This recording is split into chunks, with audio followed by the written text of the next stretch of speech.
السلام علیکم، آپ دیکھ رہے ہیں ٹی اے نیوز۔ خبر شامل کرتے ہیں دھابے جی مارکیٹ سے۔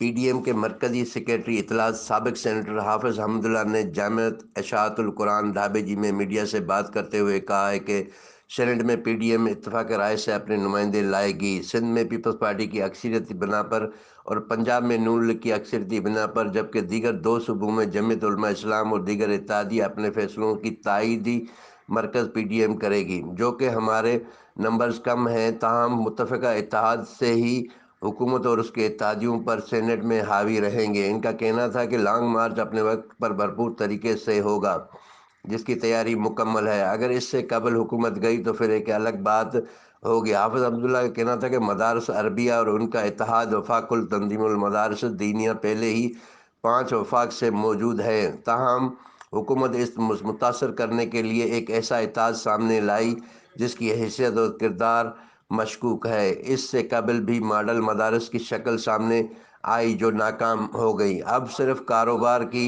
فیکٹریاں بنائی گئیں، مترادف ہوگا، لیکن عوام اور علماء اکرام اس شکنجے میں نہیں آئیں گے، بلکہ پہلے سے بڑھ کر وفاق المدارس اور ملحقہ تنظیمات المدارس، دیوبند، بریلوی، اہل حدیث اور تشیعی مدارس کا اتحاد مضبوط ہوگا۔ اس موقع پر مولانا سعید الرحمان، مولانا افتخار حضوری، مولانا عبد القادر صاحب، مولانا فضل اللہ صاحب، سینئر صحافی امین فاروقی اور دیگر موجود تھے۔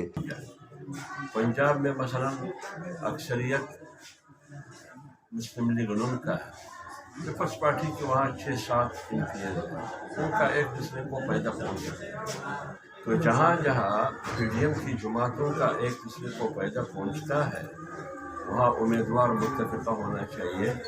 یہ پی ڈی ایم کا فیصلہ ہے۔